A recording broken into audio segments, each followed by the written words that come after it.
ठीक है भैया।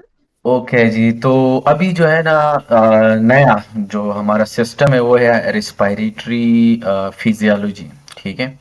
तो इससे पहले कि हमें थोड़ा सा रिस्पायरेटरी सिस्टम के बारे में जो इनाटमी है वो थोड़ा बहुत कर लेते हैं। फिर आगे हम जाएंगे जो वॉल्यूम्स वगैरह है जो हम बीआरएस को वैसे फॉलो कर रहे हैं। ठीक है। लेकिन बीआरएस में वैसी इनाटमी का जो जिक्र है वो नहीं हुआ है। तो इसलिए मैं थोड़ा बहुत इसमें यहाँ पे डाल लेता हूँ। ठीक है। तो देखिए हमारे पास जो लंग्स है ऑलरेडी हमें पता है कि हमारे पास दो जो लंग्स है इसके जो है हमारे पास जो लोब है, एक हमारे पास राइट लंग है, एक हमारे पास लेफ्ट लंग है। ठीक है। जो हमारे पास जो राइट लंग है इसमें हमारे पास तीन लोब है, जो कि हमारे पास लेफ्ट है उसमें हमारे पास दो लोब है। ठीक है। जो राइट है ये थोड़ा सा मतलब अब अगर ये तस्वीर से ये जो स्लाइड है इसमें अगर आप देखें तो थोड़ा सा नीचे है। जो लेफ्ट है वो थोड़ा सा उब्लीक है, ऊपर सा है। ठीक है ना। और थोड़ा सा वाइडर भी है, ये देखे ना यहाँ पे आप लोगों को नजर आ रहा है। ठीक हो गया। तो इसी तरीके से अगर आप राइट लंग लेफ्ट लंग को देखें तो देखें लेफ्ट लंग में हमारे पास जो है ना दो लोब है, जो राइट है इसमें हमारे पास तीन लोब है। ठीक है ना, जैसे हमने पहले बताया। ठीक हो गया। तो लेफ्ट लंग में अगर देखें तो एक जो है ना अपर लोब होता है, अपर लोब है। ठीक है ना, जिसको सुपीरियर भी बोलते हैं। ठीक है। और एक है हमारे पास इंफीरियर जो इसको लोअर लोब भी कहते हैं। ठीक हो गया। इसमें हमारे पास ये जो फिशर है इसको हम कहते हैं ओब्लिक फिशर। ठीक है ना। इसके अलावा यहाँ पे तीन लोब है हमारे पास, सुपीरियर, मिडल और फिर इसके तरह और इसी तरह से लोअर। ये हमारे पास वही जिस तरह ये उब्लीक है ना, उब्लीक ऊपर से नीचे की तरफ आया हो इसको कहते हैं उब्लीक। और जिस तरह ए से चला गया हो जैसे कि हम कहते हैं हॉरिजॉन्टल। तो देखिए ये हॉरिजॉन्टल जो है ना वो है हमारे पास फिशर। ठीक है। इसके अलावा जो है ना अगर मैं फिर थोड़ा सा हम इसको और एलाबोरेट करें तो देखिए ये वही जो है ना हमारे पास लेफ्ट है, फिर हमारे पास ये राइट है। ठीक है। तो देखिए हाँ एक और बात यहाँ पे ये जो लेफ्ट लैंग है ना, यहाँ पे ये जो जगह है ये कार्डिक जो इसको कहते हैं कार्डिक नाच, यहाँ पे हार्ट पड़ा रहता है, इसी वजह से थोड़ा सा ये अंदर की तरफ चला गया है एज कंपेयर टू राइट लैंग। ठीक है ना, क्योंकि हमारे पास बिल्कुल यहाँ पे हमारे पास क्या होता है, लंग सॉरी हार्ट होता है बिल्कुल यहाँ पे। ठीक है। तो देखिए इसी वजह से जो है ना ये अंदर चला गया है। ठीक हो गया है। तो इसी तरीके से फिर हमारे पास ना ये ट्रीकिया है, फिर लेफ्ट जो प्राइमरी ब्रोंकस है और राइट जो है ना सॉरी राइट है और लेफ्ट प्राइमरी ब्रोंकस है। इसी तरीके से इस साइड पे आप आए तो राइट है। ठीक है।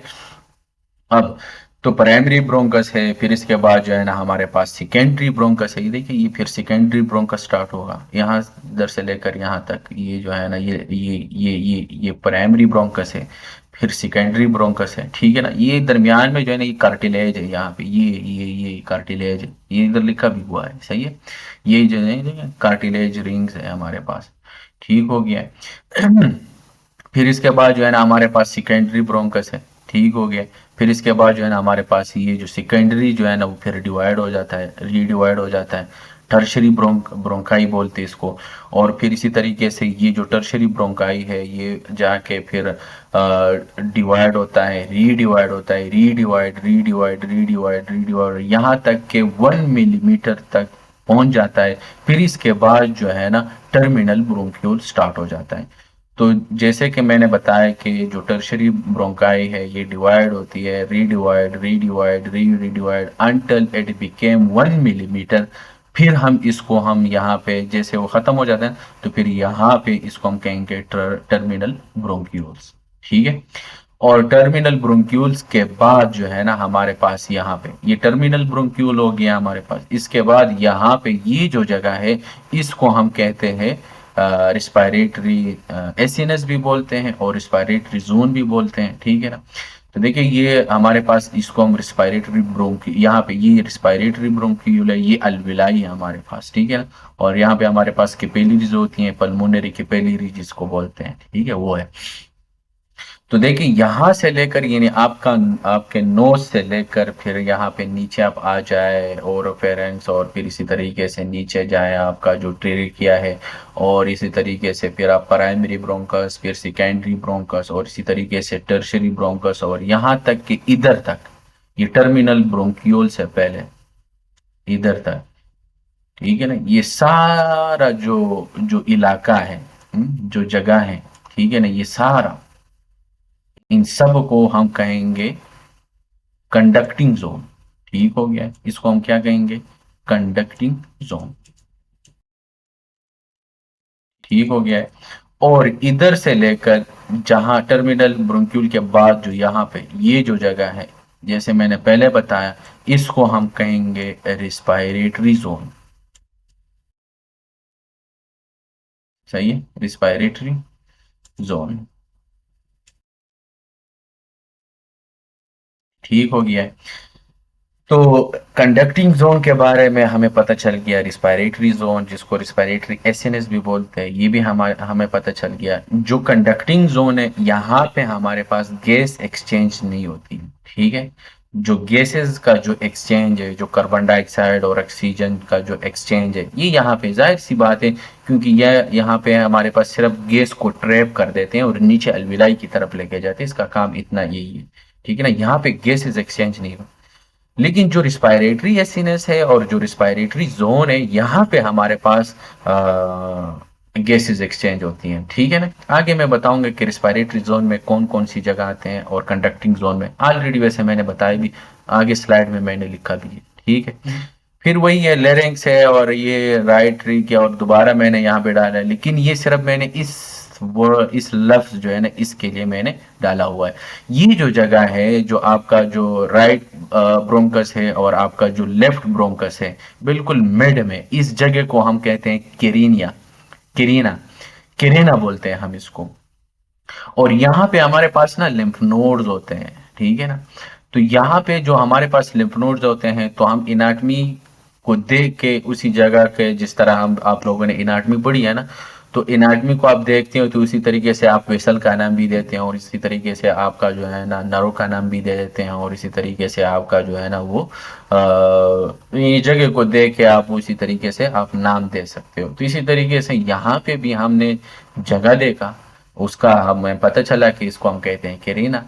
लेकिन यहाँ पे जो नोड्स होंगे तो इसी जगह से रिलेटेड ही होंगे ना, तो इसलिए यहाँ पे जो नोड्स होंगे उसको हम कहेंगे केरेनियल लिम्फ नोड्स। और जब भी हमारे पास ये जो केरेनियल लिम्फ नोड्स है, ये एनलार्ज हो जाएंगे, ये एनलार्ज हो जाते हैं, तो अब एबनॉर्मेलिटी है ना, तो फिर ये हमारे पास जो लार्ज ईयरवे है, ये लार्ज ईयरवे है। ठीक है ना, ये जो छोटे छोटे हैं ना, ये स्मॉल ईयरवे है। ठीक है ना, तो यहाँ पे हमारे पास ना ऑब्स्ट्रक्शन हो जाती है लार्ज ईयरवे की। तो जैसे हमने अभी इस चीज को भी छेड़ा कि यार ऑब्स्ट्रक्शन हो जाती है तो लार्जर ईयरवे की, तो हमारे पास तो फिर साउंड भी प्रोड्यूस होगा ना, क्योंकि जब आप लंग्स के जब आप अपस्टेट रख देते हो तो कुछ आवाज भी सुनाई देते हैं, जिसको हम कहते हैं लंग साउंड। ठीक है ना, तो यहाँ पे अब साउंड्स आपको सुनाई देगा, और अगर ये साउंड्स थोड़ा सा ऊंचा हो, ऊंचे से मतलब ये है कि स्टेट आप रख देते हो और आपको ज्यादा सुनाई देते हो, तो इसको हम कहते हैं स्ट्राइडर। तो जो स्ट्राइडर है, ये एबनॉर्मल ब्रीथ साउंड है। ठीक है ना, जो कि किसकी वजह से हुआ है, ड्यू टू लार्ज ईयरवे ऑब्स्ट्रक्शन की वजह से। और अगर मैं हमारे साथ स्मॉल ईयरवे की ऑब्स्ट्रक्शन हो जाती है, तो वहां पे भी साउंड्स प्रोड्यूस होगा, वो भी एबनॉर्मल ब्रीथ साउंड होगा, लेकिन वहां पे जो साउंड होगा वो थोड़ा सा कम होगा। कम मतलब आप स्टेट रखोगे चेस्ट पे, तो आपको जो सुनाई देगा वो हमारे पास क्या होगा, थोड़ा सा कम आपको सुनाई देगा। ठीक है ना, उसको हम कहेंगे वीज, नॉट नाउ। ओके, तो ये हमारे पास थे, हमारे पास कुछ हमने ये साउंड्स के बारे में पढ़ा। ठीक है, फिर हमारे पास वही है, देखे, कंडक्टिंग जोन है, रिस्पायरेटरी जोन है, वही जिसमें हमारे पास गैसेस एक्सचेंज होती है, जिसमें हम रिस्पायरेटरी एसएनएस भी बोलते हैं, ये जिसको रिस्पायरेटरी जोन भी बोलते हैं। ये हमारे पास ब्रोंकियोल है। ठीक है ना, फिर इसके बाद ये हमारे पास अल्विलाई है, सॉरी हाँ ब्रोंकियोल्स है ये। ठीक है ना, और ये टर्मिनल ब्रोंक्यूल है, ये देखिए टर्मिनल ब्रोंक्यूल, फिर इसके बाद ब्रोंक्यूल स्टार्ट होते हैं, ये देखिए ये ब्रोंक्यूल्स है, और यहाँ पे अल्विलाई है। ठीक है ना, तो यहाँ पे हमारे पास ना गैसेस एक्सचेंज होती हैं, ये ब्रोंक्यूल्स में और अल्विलाई में, तो यहाँ पे हमारे पास गैसेस एक्सचेंज होती है। ठीक हो गया है, बाकी जो है ना वो जो कंडक्टिंग जोन है वहां पे हमारे पास गैसेस एक्सचेंज नहीं होते हैं। हाँ, मैं भूल गया, वो ये है कि अगर फॉर एग्जांपल ये टर्मिनल जो ब्रोंक्यूल हमने पढ़ा इधर, ये वाला जिसको हम टर्मिनल ब्रोंक्यूल बोलते हैं, इससे पहले अगर ये परमानेंट डायलिटेशन हो जाए ना, वैसे हम पैथोलॉजी में हम इसको बड़े डिटेल के साथ पढ़ेंगे, तो अगर परमानेंट डायलिटेशन हो बिफोर द टर्मिनल ब्रोंक्यूल तो इसको हम कहेंगे ब्रोंकिएक्टेसिस। सही है। और अगर टर्मिनल ब्रोंक्यूल के बाद बियॉन्ड द टर्मिनल ब्रोंक्यूल यहाँ पे कोई परमानेंट डायलिटेशन हो जाए तो उसको हम कहेंगे एम्फाइसीमा। ठीक है, बाकी इसको हम डिटेल में करेंगे, जिसको COPD कहते हैं, क्रोनिक ऑब्स्ट्रक्टिव पल्मोनिक डिसऑर्डर। ठीक है, ये हम वैसे पैथोलॉजी में बड़े डिटेल के साथ पढ़ेंगे। ठीक हो गया, तो ये कंडक्टिव जोन था। और ये डेड स्पेस में ये है हमारे पास ना, अब हमारे पास क्योंकि हमने ये चीजें पढ़ी है ना, तो अब थोड़ा सा डेड स्पेस की तरफ भी चले जाते हैं, क्योंकि इसके साथ थोड़ा सा रिलेशन इसका। डेड स्पेस जिस तरह हमने कहा ना कि ऊपर कंडक्टिव जोन हमने पढ़ा कि यहाँ पे गैस एक्सचेंज नहीं होते, तो डेड स्पेस का यही मतलब है कि आपका जो है ना वो डेड स्पेस इसलिए इसको बोला जाता है क्योंकि वहां पे गैस एक्सचेंज नहीं होती है हमारे पास। ठीक है ना, तो अब इसके हमारे पास ना दो टाइप्स है, एक है एनाटॉमिकल और एक है फिजियोलॉजिकल डेड स्पेस। तो जो एनाटॉमिकल है वो इनाटमी से रिलेटेड, जिस तरह कंडक्टिंग जोन हो गया, वहां पे हमारे पास तो गैस एक्सचेंज नहीं होती है ना, तो उसको हम कहेंगे ये हमारे पास एनाटॉमिकल डेड स्पेस है। और रिस्पायरेटरी जो सॉरी फिजियोलॉजिकल जो डेड स्पेस है वहां पे भी हमारे पास गैस एक्सचेंज नहीं होता, लेकिन फॉर एग्जांपल अगर पल्मोनरी कैपिलरी में हमारे पास ना पल्मोनरी एम्बोलिज्म हो, ठीक है ना, तो अब पल्मोनरी एम्बोलिज्म हो गया, अब वहां पे पल्मोनरी कैपिलरी में जो है ना वो ऑब्स्ट्रक्शन हो गई, अब ब्लड सप्लाई नहीं होगी अल्विलाई में, जैसे कि यहाँ पे। ठीक है ना, तो देखे ना यहाँ पे आप देखे ना, क्योंकि यहाँ पे कार्बन डाइऑक्साइड आया तो फिर ये अल्विलाई में चला जाती है, ऊपर से ऑक्सीजन आता है। ठीक है ना, और वो ब्लड में आ जाते हैं, आरबीसी लेके जाती है। अगर फॉर एग्जांपल यहाँ पे ऑब्स्ट्रक्शन हुआ है, पल्मोनरी एम्बोलिज्म, तो अब ये तो बंद हो गया ना, अब ब्लड यहाँ पे आरबीसी आएगा नहीं, ये पल्मोनरी कैपिलरी है, तो जब ये आएगा नहीं, गैस एक्सचेंज होंगे नहीं, तो जब गैस एक्सचेंज होंगे नहीं तो इसी को तो हम कहते हैं डेड स्पेस, जहां पे हमारे पास जो है ना गैस एक्सचेंज उसको डेड स्पेस उसको हम कहते हैं कि वहां पे हमारे पास गैसेस एक्सचेंज ना हो। ठीक है ना, तो ये फिजियोलॉजिकल डेड स्पेस उसको कहते हैं, जैसे कि मैंने एग्जांपल दी पल्मोनरी एम्बोलिज्म हो, तो उसमें अगर आप फॉर एग्जांपल पल्मोनरी एम्बोलिज्म हो तो वहां पे अब गैसेस एक्सचेंज नहीं होंगी, इसको हम कहेंगे फिजियोलॉजिकल डेड स्पेस। सही है। अब तो ये तो हमने डेड स्पेस फिजियोलॉजिकल और एनाटॉमिकल डेड स्पेस के बारे में हमने पढ़ा। फिर इसके बाद जो है ना, हाँ, रिस्पायरेटरी मेम्ब्रेन के बारे में हमें पता होना चाहिए कि जो रिस्पायरेटरी मेम्ब्रेन है हमारे पास, इसमें हमारे पास ना 6 लेयर्स होते हैं, जैसे कि वही अल्विलाई है। ठीक है ना, फिर इसके बाद जो है ना ये अल्विलाई है, अल्विलर बेसमेंट मेम्ब्रेन है, फिर ये अल्विलर एपिथेलियम है, फिर इसके बाद ये स्पेस है जो अल्विलाई है और वेसल के दरमियान, इसको हम कहते हैं, ये जो स्पेस है हमारे पास इसको हम कहते हैं इंटरस्टिशियल स्पेस। ठीक है ना, ये फिर इसके बाद जो है ना वेसल है, वेसल का जो है ना बेसमेंट मेम्ब्रेन है, वहां पे एंडोथेलियल सेल्स होते हैं। ठीक है ना, तो ये वही लेयर्स है हमारे पास। ठीक है ना, अब हमारे पास जो अल्विलाई है, यहाँ पे जो एपिथेलियम है, इस एपिथेलियम को हम स्क्वेमस एपिथेलियम भी बोलते हैं। और यहाँ पे हमारे पास ना दो टाइप्स के सेल्स हमारे पास होते हैं, एक को हम कहते हैं स्क्वेमस सेल और दूसरे को हम कहते हैं क्यूबाइडल सेल। ठीक है ना, स्क्वेमस सेल इन लोगों ने यहाँ पे मेंशन किया है, लेकिन क्यूबाइडल सेल इन लोगों ने नहीं किया है। ये जो है ना, ये आप जैसे कि यहाँ पे मेंशन किया है ये वाला, इसको हम कहते हैं स्क्वेमस सेल। ठीक है ना, ये हमारे पास स्क्वेमस सेल है। और जो क्यूबाइडल सेल्स होते हैं ना, फॉर एग्जांपल वो इसी तरीके से होते हैं, बिल्कुल क्यूबाइडल शेप होते हैं। ये जो है ना, इसको हम कहते हैं क्यूबाइडल सेल। ठीक है ना, इसको हम कहते हैं क्यूबाइडल सेल। तो दो सेल्स हमने पढ़े अल्विलाई के जो लेयर है हमारे पास, जो एपिथेलियम है, यहाँ पे दो टाइप्स के सेल्स होते हैं। ठीक है ना, स्क्वेमस सेल और क्यूबाइडल सेल। ठीक हो गया। फिर इसके बाद जो है ना हमारे पास ये है क्या नाम है इसका, इंटरस्टिशियल स्पेस है हमारे पास। फिर इसके बाद जो है ना कैपिलरी बेड है हमारे पास, जो कैपिलरी बेसमेंट मेम्ब्रेन है। ठीक है ना, जो वेसल्स आए हुए हैं वो।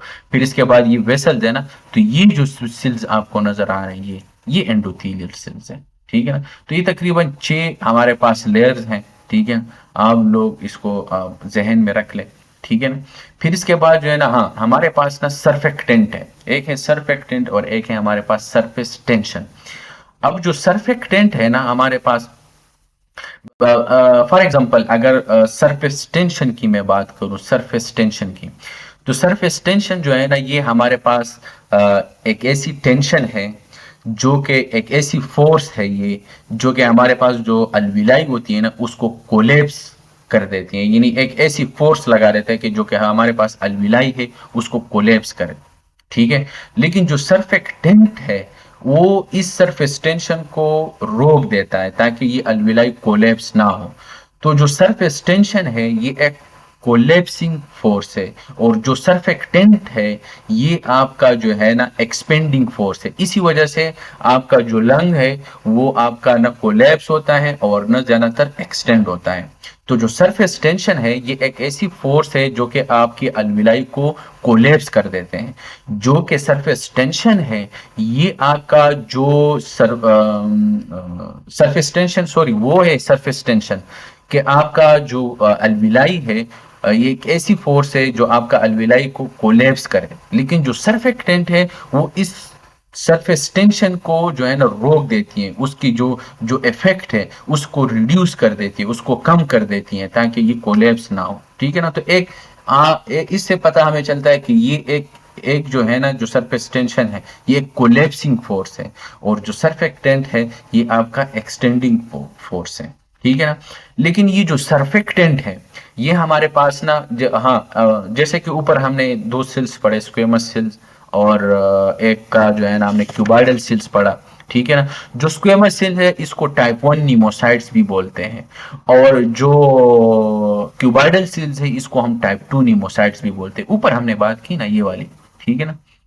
ये क्यूबाइडल सेल है जिसको हमने कहा था कि क्यूबाइडल सेल और एक स्क्वेमस सेल है। जो स्क्वेमस सेल्स है इसको टाइप 1 सेल्स बोलते हैं, टाइप 1 नीमोसाइट्स बोलते हैं, टाइप 1 अल्विलर सेल्स भी बोलते हैं, ठीक है ना। और जो क्यूबाइडल सेल्स है इसको हम क्या कह देते हैं, इसको हम टाइप 2 सेल्स बोलते हैं, और इसको भी टाइप 2 अल्विलर सेल्स भी बोलते हैं। तो डिफरेंट नाम है, ठीक है। कंफ्यूज नहीं होना है कि अगर आपको कहीं पे अल्विलर सेल्स भी मिल जाए या टाइप 1 या टाइप 2, तो इसका मतलब ये है कि ये स्क्वेमस सेल और क्यूबाइडल सेल की ही बात हो रही है। जैसे कि इन लोगों ने भी दिया है, देखें टाइप 2 अल्विलर सेल ये, और ये टाइप 1 अल्विलर सेल ये देखें, ठीक है ना। तो टाइप 1 नीमोसाइट्स भी बोलते हैं और टाइप 2 नीमोसाइट्स भी बोलते हैं। नीमो का मतलब होता है ईयर, साइड का मतलब होता है सेल, ठीक है ना। तो देखिए जो हमारे पास जो ये क्यूबाइडल सेल्स है, ये देखिए यहाँ पे इन लोगों ने क्यूबाइडल सेल्स दिया हुआ है, ये क्यूबाइडल सेल्स है हमारे पास है। और ये जो क्यूबाइडल सेल्स है हमारे पास ये सर्फेक्टेंट को प्रोड्यूस कर देती है, ये देखें सर्फेक्टेंट को प्रोड्यूस करते हैं। बड़ा जबरदस्त डायग्राम है ये, ठीक हो गया है। फिर इसके बाद जो अल्वेलर टाइप 1 सेल है ये देखें ना बिल्कुल स्क्वेमस सेल है, ये देखें ऊपर जिस तरह हमने पढ़ा। तो ये जो है ना ये हमारे पास गैसेस एक्सचेंज में जो है ना हमारे पास का हेल्प कर देती है, ये पार्टिसिपेट होती है किस चीज में, गैस एक्सचेंज में, जैसे कि यहाँ पे आप देख सकते हैं, ठीक हो गया।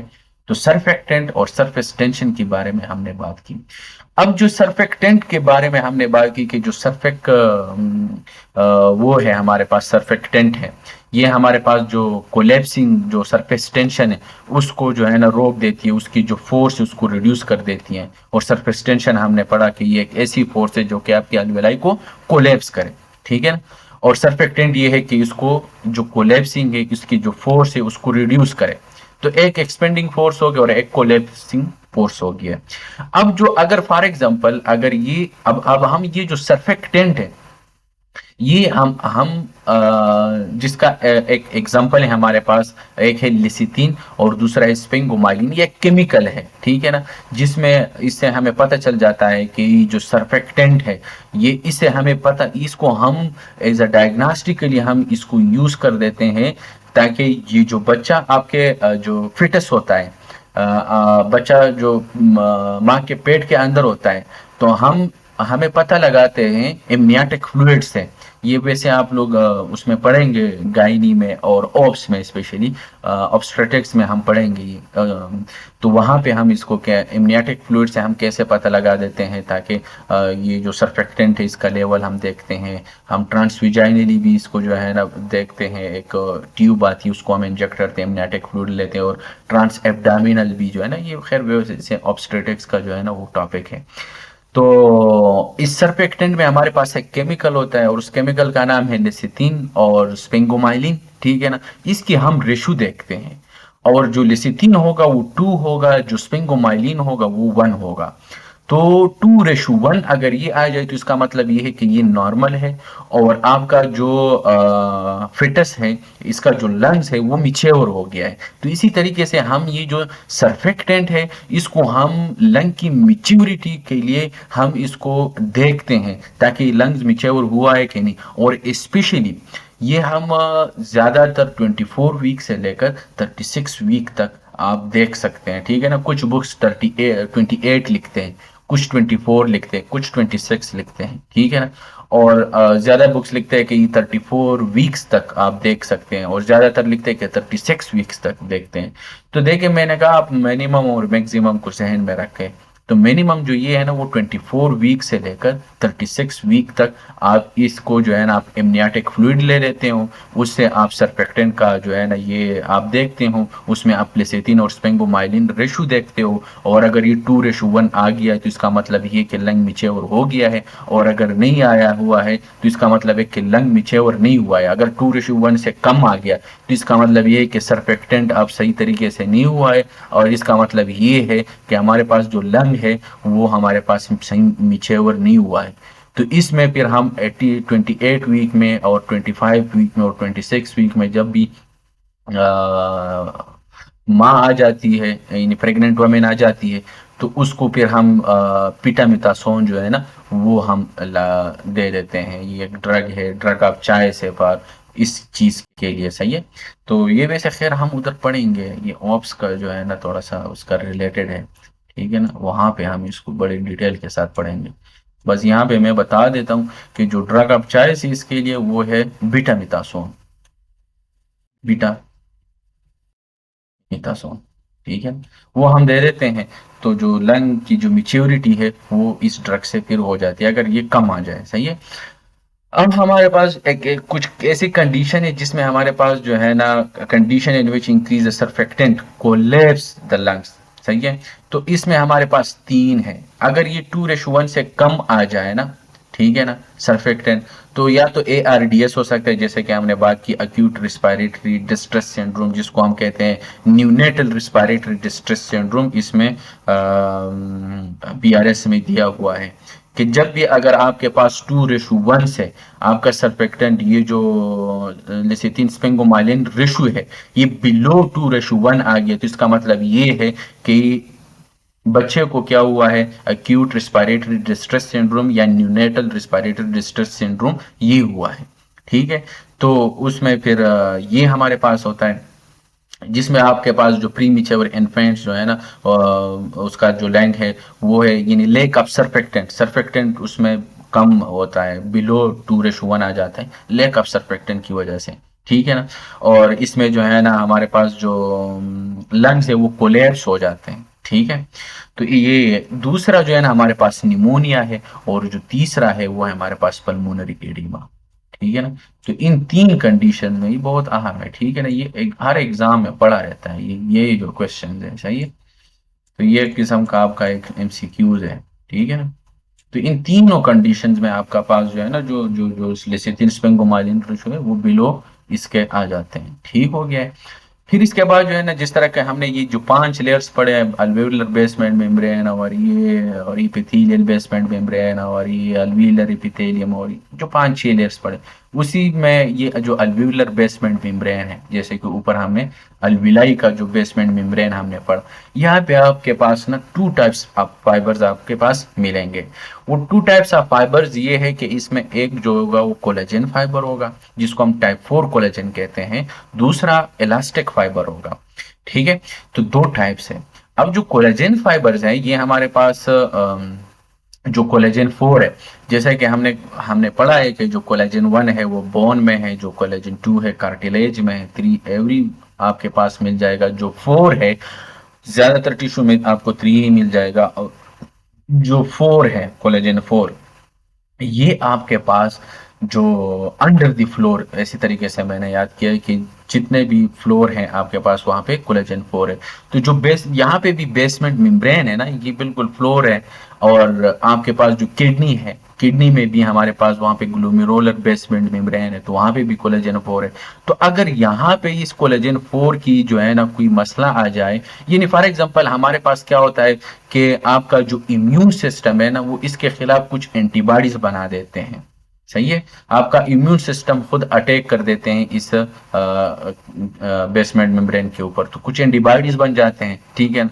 तो आपको लंग्स का भी मसला होगा और किडनी का भी मसला होगा, तो इसको हम कहते हैं गुड पॉस्चर सिंड्रोम। ये वैसे हम पढ़ेंगे किडनी में, ठीक है ना, ये गुड पॉस्चर सिंड्रोम। तो वहां पे इस पेशेंट्स को जो अगर किडनी में है तो वहां पे जो है ना हेमोचूरिया एक्सेट्रा एक्सेट्रा और ये सारी चीजें होंगे, ठीक है ना। और अगर लंग्स में है तो वहां पे भी जाहिर सी बात है हेमोप्टाइसिस होगा। हेमोप्टाइसिस का मतलब होता है, हीमो का मतलब होता है ब्लड, प्टाइसिस का मतलब होता है स्पूटम। आपके स्पूटम में ब्लड आएगा और इसी के साथ जो है ना आपके पास कफ, डेस्पनिया और ये सारी चीजें, ग्लोमेरुलर नेफ्राइटिस होगा, जैसे कि किडनी में हमने अभी बात की। और ये वैसे भी हम जो है ना वहां पे किडनी में इसको हम दोबारा जो है ना वो हम वहां पे करेंगे, ठीक है। जो इलास्टिक फाइबर है, जिस तरह के हमने दो पढ़े ना, एक ये कि जो कोलेजन 4 है और एक ये जो इलास्टिक फाइबर है। अब जो इलास्टिक फाइबर है ना अल्वियोलर बेसमेंट मेम्ब्रेन का, वो अब ये हमारे पास या तो डिक्रीज है, हो सकती है, या इंक्रीज है।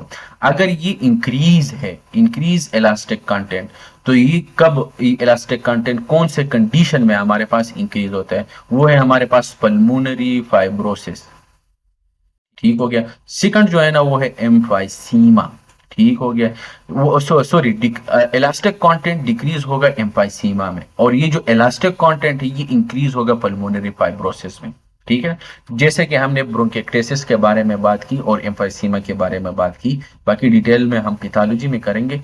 यहाँ पे जिस तरह एम्फाइसीमा में हमने बात की कि ये परमानेंट डायलिटेशन है, कब, बिहाइंड टर्मिनल ब्रोंक्यूल, ठीक है ना। और बिफोर जो टर्मिनल ब्रोंक्यूल वहां पे परमानेंट डायलिटेशन, उसको हम ब्रोंकिएक्टेसिस कहेंगे, ठीक है। तो अब जब ये परमानेंट डायलिटेशन हो जाए, अब इलास्टिक जो रिकॉयल है अगर ये इंक्रीज हो जाए, जो इलास्टिसिटी इंक्रीज हो जाए, इसी बात है, तो फाइब्रोसिस में हो सकती है। तो आपका जो लंग्स है, क्योंकि इर्द गिर्द फाइब्रोसिस अब हो गई है, आपका ये जो लंग्स है ये एक्सपेंड नहीं होकर पाएगी, इसमें जो कंप्लायंस है, जो कंप्लेंसिबिलिटी है, जो जो जो फूलने वाली जो सलाहियत है वो खत्म हो जाएगा। जाहिर सी बात है क्योंकि फाइब्रोसिस हुई है, ठीक हो गया। और जो एम्फाइसीमा में है वो परमानेंट डायलिटेशन है, जिस तरह के हमने पहले ही बताया कि ये इसमें जो कंप्लायंस है वो इंक्रीज हो जाएगी, ठीक है ना। क्यों? क्योंकि अब जो इलास्टिसिटी का जो रिक्वायर्ड इलास्टिसिटी है वो डिक्रीज हो चुकी है, ठीक है ना। तो ये हमारे पास, तो इसी वजह से हम ये कहते हैं ना कि ये नॉन कंप्लायंस होगा और ये कंप्लायंस होगा। जाहिर सी बात है, जब आपको कंप्लायंस और नॉन कंप्लायंस इस चीज की समझ आ गई है, तो इसका मतलब ये है कि ये नॉन कंप्लायंस है, तो जाहिर सी बात है ये डिफिकल्ट टू इन्फ्लेट होगा, ठीक है ना। और ये इजीली टू इन्फ्लेट होगा, जाहिर सी बात है कंप्लायंस है, ठीक है। और ये इलास्टिक रिक्वायल यहाँ पे इंक्रीज होगा, जाहिर सी बात है क्योंकि इलास्टिक जो रिक्वायल है वो इंक्रीज हो गया है, और यहाँ पे इलास्टिक रिक्वायल डिक्रीज, ठीक है।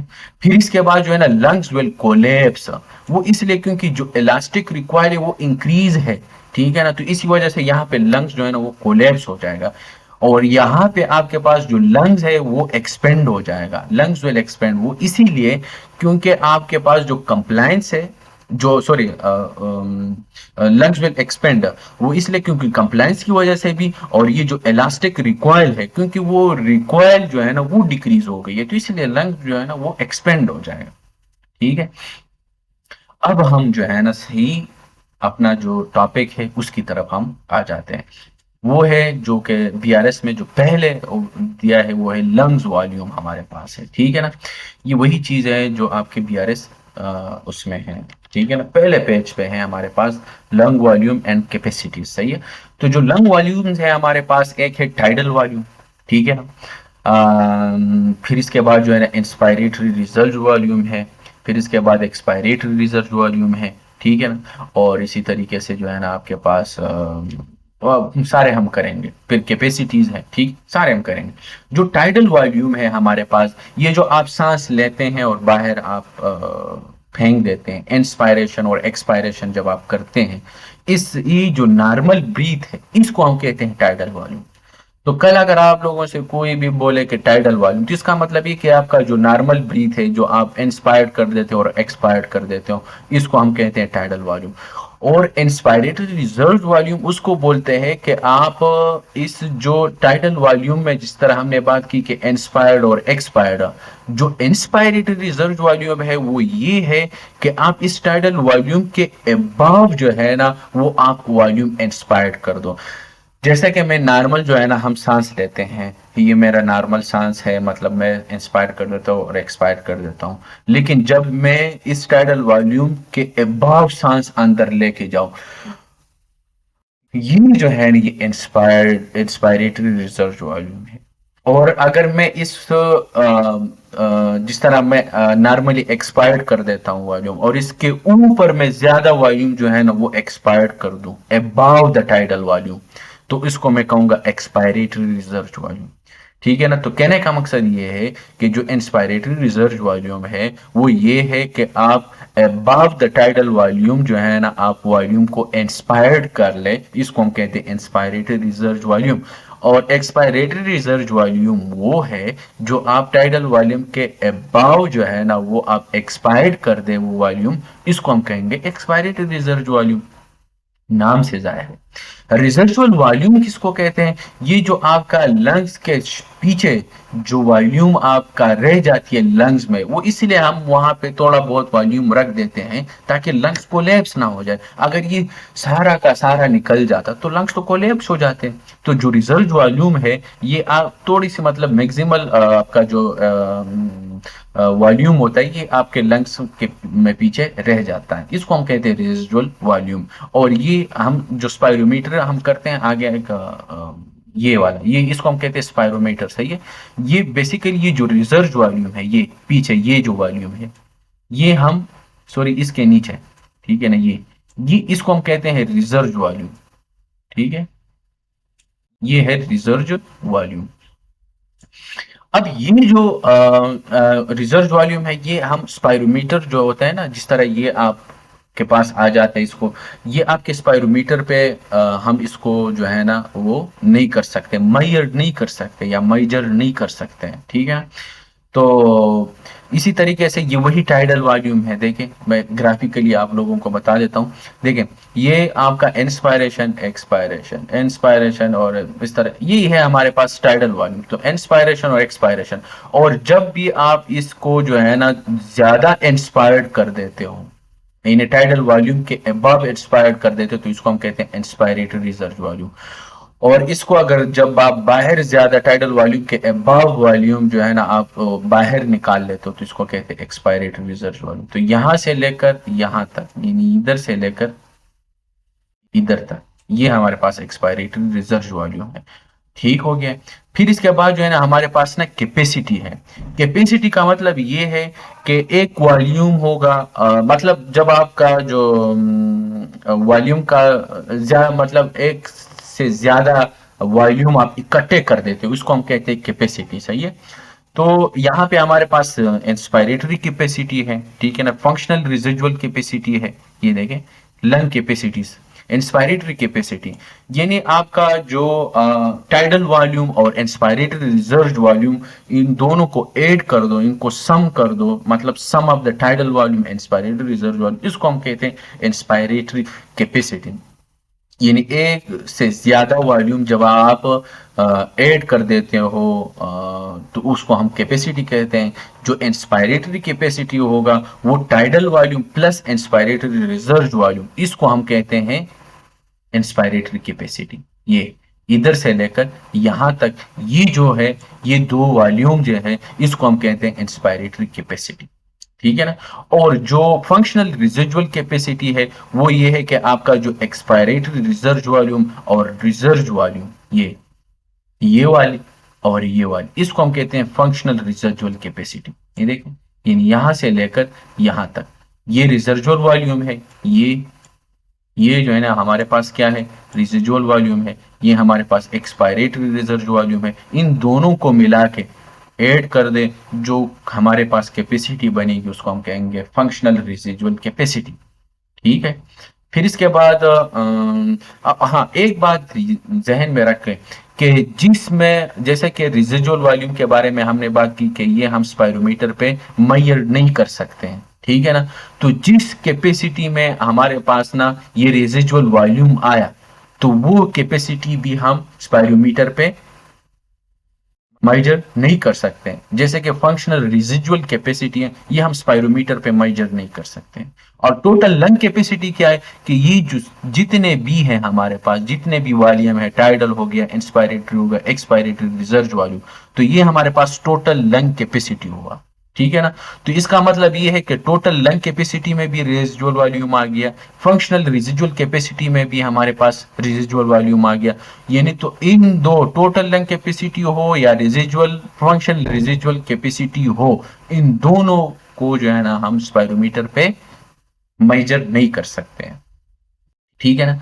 और फिर इसके बाद जो लास्ट है वो है हमारे पास वाइटल कैपेसिटी। वो ये है कि जो या फोर्स वाइटल कैपेसिटी हो या फोर्स वाइटल कैपेसिटी, कि आपका जो टाइटल वॉल्यूम हो, tidal volume, expiratory reserve volume और एक्सपायरेटरी रिजर्व वॉल्यूम, ये जो है ना जैसे कि इंस्पायरेटरी हो, एक्सपायरेटरी हो और ये एक्सपायरेटरी, इंस्पायरेटरी, और तीसरा वाला कौन सा है, टाइडल वॉल्यूम।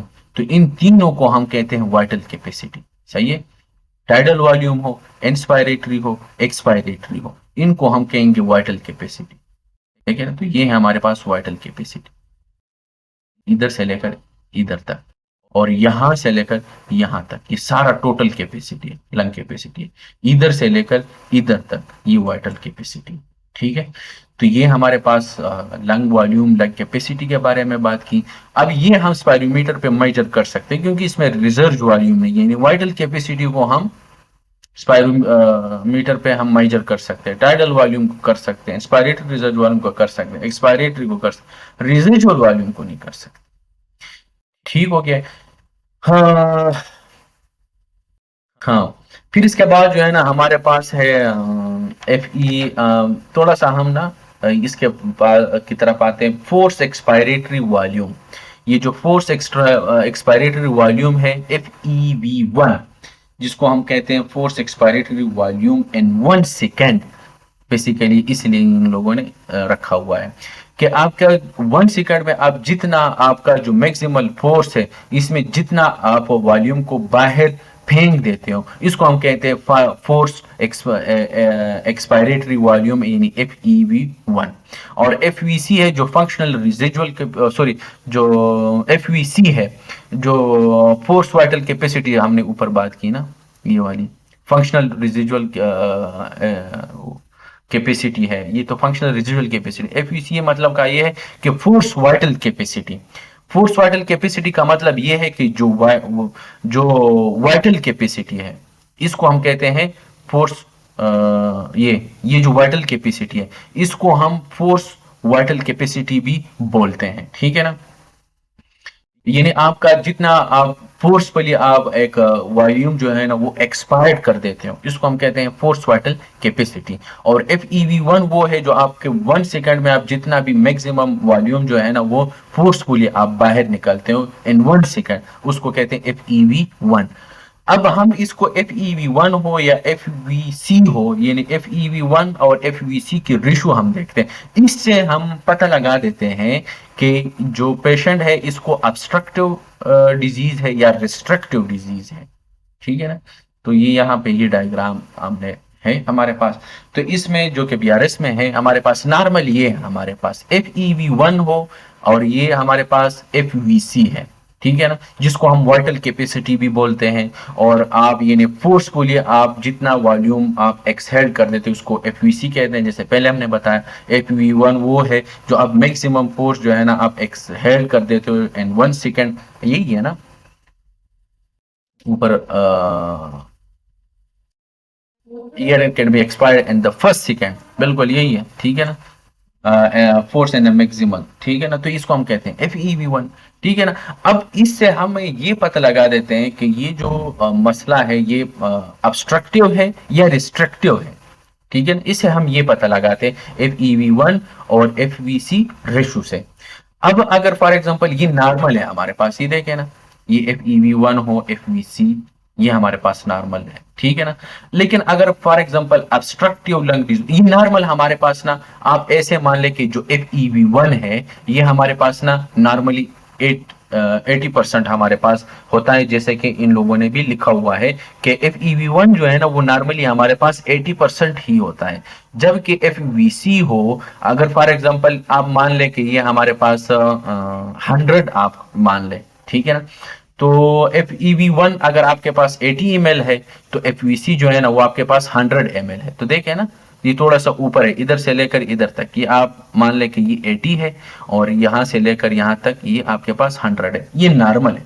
अगर फॉर एग्जांपल किसी पेशेंट मतलब अगर ऑब्स्ट्रक्टिव डिजीज है, रिस्ट्रिक्टिव की तरफ हम बाद में जाएंगे, ठीक है ना, ऑब्स्ट्रक्टिव डिजीज है तो इसमें हमारे पास जैसे कि इफ EV1 भी डिक्री कम हुआ है, अगर इसके साथ आप ये कंपेयर कर ले तो एफ EV1 जो है ना वो भी डिक्रीज हुआ है और FVC भी डिक्रीज हुआ है, दोनों डिक्रीज हुए हैं। लेकिन इनमें से सबसे ज्यादा, इन दोनों में सबसे ज्यादा कौन सा ज्यादा डिक्रीज हुआ है, तो वो है एफ EV1।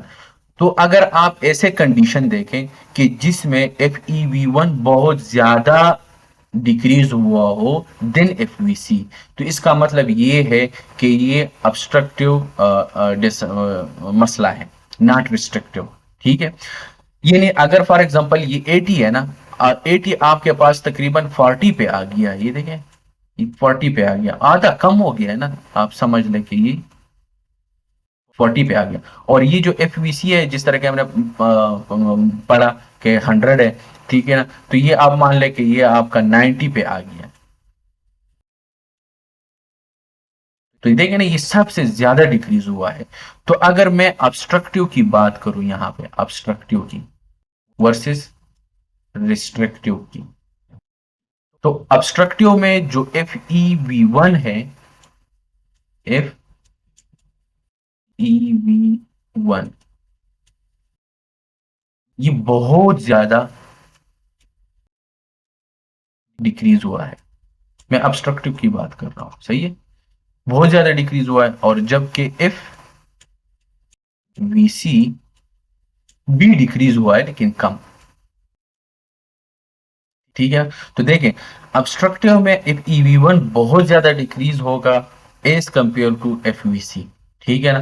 तो अगर आप ऐसे रेशो देखें कि एफ EV1 बहुत ज्यादा डिक्रीज हुआ है तो इसका मतलब ये है कि ये ऑब्स्ट्रक्टिव है। और अगर आप ये देखें कि एफ EV1 यानी ये तकरीबन आप मान लें कि ये 90, ये भी कम हुआ है लेकिन इतना कम नहीं हुआ है एज कंपेयर टू, ये नॉर्मल के साथ आप इसको कंपेयर कर ले, ठीक है ना। सॉरी ये 80 है ना, हमने 80 इसको माना है। और ये जो FVC है ना ये 100 था ना, अब ये आप मान ले कि ये अगर इसके नॉर्मल के साथ अब इसको कंपेयर कर ले तो थोड़ा कम हुआ है, तो इसका मतलब ये है कि ये आप 70 पे आ गया है, तो अब ये भी डिक्रीज हुआ है, ठीक है। और FVC है वो देखे इसके साथ अगर आप ये कंपेयर करें तो ये बहुत ज्यादा कम हो गया है, ठीक हो गया है। तो इसका मतलब ये है कि ये 50 पे आ गया है, हाफ कम हो गया है। तो अब ये बहुत ज्यादा कम हो गए यहाँ पे एफवीसी। तो अगर आप देखें कि एफवीसी जो है ना वो बहुत ज्यादा डिक्रीज हो एज कंपेयर टू एफ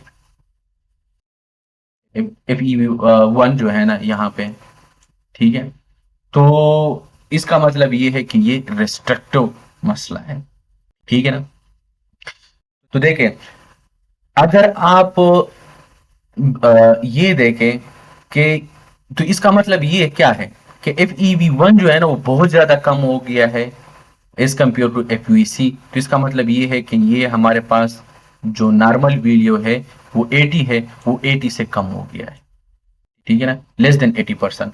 तो जब भी आप देखो कि लेस देन 80% हमारे पास जो FEV1 FVC रेशो हो, तो इसका मतलब ये है कि ये ऑब्स्ट्रक्टिव मसला है। और अगर आप देखें कि ग्रेटर देन 80% हो FEV1 FVC रेशो, तो इसका मतलब ये है कि ये रिस्ट्रिक्टिव मसला है, जिसमें रिस्ट्रिक्टिव में वही फाइब्रोसिस वगैरह और ये, और ऑब्स्ट्रक्टिव में वही आस्थमा और एम्फाइसीमा और ये सारे, ठीक है। तो ये था हमारे पास लंग कैपेसिटी और ऑब्स्ट्रक्टिव वर्सेस रिस्ट्रिक्टिव डिसऑर्डर, ठीक है ना। बाकी ये जो मैकेनिज्म है, मैकेनिज्म ऑफ ब्रीथिंग वगैरह, ये हम कल कर लेंगे, सही है। आज के लिए इतना ही, कैपेसिटी वगैरह ये नॉर्मल जो हमने एनाटमी पढ़ी, ये आप इसको थोड़ा सा मतलब पक्का कर ले, ताकि हमें आगे जब हम फिर ये बाकी हम करेंगे ना, ताकि हमें मुश्किलात ना हो, ताकि हमें सारी चीज़ें समझ आ जाए। तो इसलिए आज के लिए इतना ही, बाकी जो है ना हम कल करेंगे। वही चीज़ें हैं यार, लंग्स में कितने लोब है, ठीक है ना, राइट कौन सा है, लेफ्ट में फिशर्स आप थोड़ा जहन में रख ले। फिर इसके बाद प्राइमरी ब्रोंकस है, सेकेंडरी ब्रोंकस है, टर्शरी ब्रोंकस है, टर्शरी ब्रोंकस फिर वो redivide divide divide until it became 1 millimetre. फिर इसके बाद जो है ना उसको हम टर्मिनल ब्रोंक्यूल कहेंगे। फिर प्राइमरी एसएनएस है, यानी जिसको हम रिस्पायरेटरी जोन भी कहते हैं, कंडक्टिंग जोन है, नाक से लेकर आपका जो टर्मिनल ब्रोंक्यूल है यहाँ को, इसको हम कंडक्टिंग जोन कहेंगे।